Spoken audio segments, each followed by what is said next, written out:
Are you aware of how much power sits within you? No, really. Are you aware of what you can do for yourself and others and your immediate environment in the world? Do you know? Have you hit that part of your journey yet where you are just astounded and amazed by your potential? Like, have you examined, really be honest with yourself, have you examined your own struggles enough such that it led you back to yourself and it had you understand that you have created these experiences for you to learn from them, and it had you awaken to the power of your mind, and then you went ahead and took action on that mental power wherein you kind of eradicated anything that didn't serve you, and you instead began to program your mind with things that did serve you, and then from that programming you sought to help reprogram other people, and that became your purpose. Have you reached that part yet? And if not, I'm here to usher you into that part, because every single individual has the ability to take their pain and to package it up into purpose. That is the point of pain. That is the point, guys. Life is so beautiful. It's so beautiful. And it's only as beautiful, really, as you see it to be. But if you take your perspective and you maximize it and you seek to see the highest of everything, you seek to see things the way God sees things, in ways that are interconnected and revolutionary and inventive, and you go wow at everything, you're just amazed at everything. Like, if you can tap into that, you're golden, you're set free, because that frequency of amazement at life is gratitude. And that gratitude, what it does is it catapults you into like a new space, into a new energy of love and of appreciation, real appreciation for everything in your life, every negative thing, every positive thing, everything that has happened to you or to you. It's happened for you, right? And like you understand that, oh my God, like I actually am the main character. I am the main character. It is all happening for me. And does it sound delusional? Yeah, it does sound delusional because society has programmed you to think outside of yourself. Society has programmed you to think in a way that doesn't come from within you, but instead focuses on the outward reaction that comes back at you. This is a sickness. We are creators anyway, right? We're always creating anyway. So when we are creating from a place of stress, we're just going to create more stress for ourselves. And stress includes monitoring the reactions of the outside world. That's very stressful. So instead, what must we do? Well, instead of creating from the outside in, depending on how things may look from the outside, depending on how um, money uh, cannot reach us, we have to look at things from the inside out, that we generate money, that we generate positive reactions or any reaction, it doesn't matter. We generate. So we don't look outside of ourselves for answers. We look within for answers. And the universe, God, responds in synchronicities to us that are just merely reflecting what's going on inside. And so we understand how to read these synchronicities, and we understand what is for us and what is not for us, because we're so tuned in with our natural state, with who we are. And this is how to grow and develop your intuition. I always get questions of people asking me how I learned how to channel. And the answer to that, my answer to that is I'm not sure. I just developed my intuition. And I have used my intuition in my life. And channeling with cards just happens to be one of those many ways that I have used my intuition. But it's nothing special. I don't, nobody even needs cards to channel. You can just channel. And when I do talks like this, I'm channeling. It's just without cards. It's just in a different way with a different goal in mind. But even when someone is on stage speaking, they're channeling. We're always connected to God. That spiritual umbilical cord never goes anywhere. It's just that we forget it. We actually just don't pay attention to it. But it's still there. And how do I know it's still there? Because your heart is being powered by something, by a force, an electrical force that is so strong. and it does not require your action. It does not require your monitoring of it, right? You don't have to do anything to make your heart pump, but you have to take care of what God has given you, your body, your time, your energy, your sight, your perspective, your mind. Protect everything. Do not ever let your sight, this is why I don't scroll on social media. Do not ever let your sight go just anywhere. Protect it, because it is the window, it is the connection to the soul, to the inner being.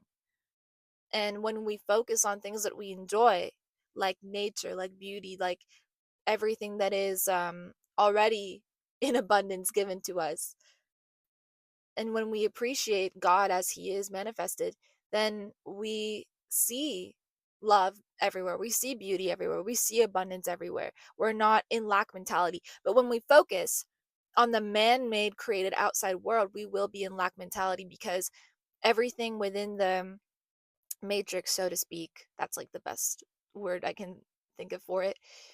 Everything in the matrix has programmed us to look at lack. Like, we are always taught to compare ourselves to other people. How much money are you making? Right? Will determine how successful you are. Success does not exist in the natural world. Success does not exist in the spiritual world. Either you are growing as a soul or you are stagnant. That's it. That's it.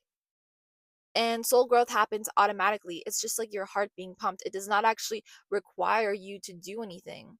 Experiences in life will grow your soul. And that's what we're here to do anyway. We're here to live. So I want to encourage you guys to wake up with agency, wake up with purpose every day, and to enjoy what has been so readily given to you, and to be grateful for what has been given to you, and to understand that you are living your purpose anyway. But if you want to take it a step further, you can really help a lot of people with the power of social media, and by telling your story, and by turning your pain into a packaged purpose for people, in which you actually tell people how you got over certain things and help them through their processes. Because this is a really optimal time that we're living in. And even if you don't want to do that, maybe you heal in another way. Maybe you heal through sound frequency. I know that when I sing, because I'm a singer, I like to sing. So I know that when I sing, I'm healing myself, and my intention is to heal other people too. But I don't have to think too much about it. Like, I'm already healing myself, and so that energy, just when it's witnessed or just when it's heard, um, provides hope for others, and that is my intention for it as well. Um, so it's just about beautifying the mind by tapping into the soul, because the soul's already beautiful. It's just that the mind has a lot of debris from outside conditioning that the world has given us from a very young age, so that we don't actually know who we are. We just think that we are a collaborative result of our environment, and sometimes our environment is really messy. And I don't know if you heard that. I'm kind of hungry, sorry. But our environment is kind of messy because it's full of the opinions of the world that has not really worked on itself, or worked to deprogram itself from all these conditionings of you're not enough and you can't do this, you can't do that. It's really, really deeply ingrained, guys. And it can actually hurt somebody so deeply, um, wherein somebody will get lost. A lot of people are lost spiritually. Um, just in general, there's no such thing as being lost spiritually. Either you're lost or you're found. You know what I mean? So if you're not if you're not lost, then you're found, and if you're not found, then you're lost. And the way to be lost is to really identify with the ego and with the objects of the senses, and thinking that, like, you are the enjoyer. You do everything. You have made this much money. Like, it's all a lie, because ultimately, like, who's the supreme enjoyer? Like, who's powering our heartbeat? You know? In Sanskrit, this is called Purusha. God is the supreme enjoyer.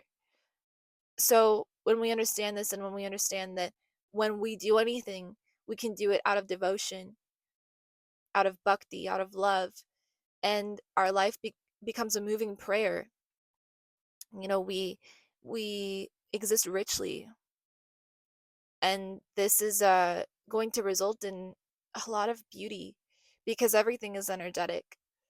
So when you refine the heart and seek to understand the heart and seek to understand what it needs, right, which is God, um, then you don't stray away.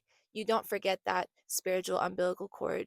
You tap in, and you always receive support. You always receive abundance is just right in front of us all the time. Like, do you guys go out and count like every blade of grass? Are you worried that like it's not going to rain during the winter? Like, there is a supreme powerful force that is taking care of everything. So your job is to relax and receive. And it's harder than we think. Trust me, it's much harder than we think because we've been programmed out of relaxation and out of receiving. Like, we've been programmed to think that things are difficult in life and attaining things is difficult, and we need to struggle for everything, and we need to work super hard to get where we want to get. And while we do need to work, yes, and put in effort, um the effort should not be misaligned. We don't need to work hard, we just need to work with love, and that is going to get us to our destination faster and much more comfortably than any other type of work. 11:33 on my clock, on my timer. So, you know, it's just about flow and receiving. And like, how were you when you were a kid? Seek to go back to that. Seek to go back to how you were when you were a child. You expected things to come to you and they came to you. You knew that you were taken care of and you were taken care of.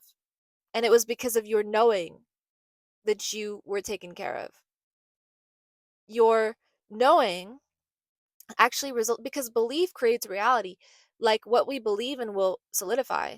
And actually knowing, I would say, is even higher than believing, because when you believe in something, there is also the possibility or the chance that you have disbelief, right? That's the other side of the coin. Same thing with knowing. The opposite of knowing is ignorance, right? So I mean, that argument can apply either way, but I like to think of knowing as being a little bit more certain than just saying that you believe in something or having your belief systems. Like, they're the same thing basically.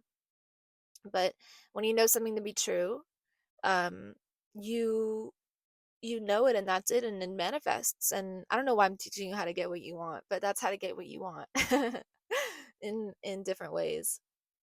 um so don't have any like shred of doubts about yourself and your potential, what you can accomplish, who you are. There's so much beauty, guys, within us. And to tap into that and to really love yourself and to love on yourself, oh, you will create magic. You will not worry about what anyone thinks ever again. You'll just create magic. You won't think. Thinking will be a thing of the past. Like I said, when I talk, when I'm here and I'm talking, my thinking mind is like not necessarily on. I'm channeling. So that's what I mean when I say that anybody can channel. And when I speak, I channel. And usually when people are on stage speaking, and if it's coming from flow, then they're channeling. So same thing when I use the cards, because I get questions on this. People ask me how I channel. I just channel. So I tap in. I'm in a meditative state. Um, and when I do start to think, that's when it doesn't work anymore. The channeling turns off. So learn how to channel.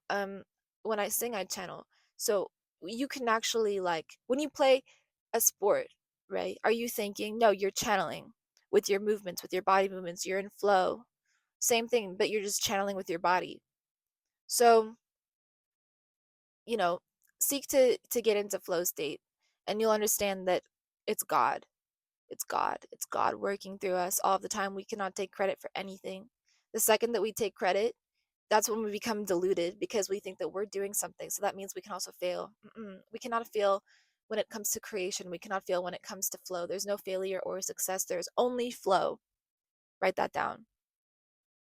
And that's how Apple was created. That's how every single invention was created, from flow state, from the genius mind that was uninterrupted, that did not have any external programming imposed upon it. It was free to think. It was clear to think, to produce thought, not to ruminate on previous thought or collective thought. Decondition, decondition, decondition yourself from that. So I hope this video was helpful. I love you guys so much. If you have any questions for me, let me know in the comments and I will answer them as best as I can. I love you guys, and I'll talk to you in the next one. Peace.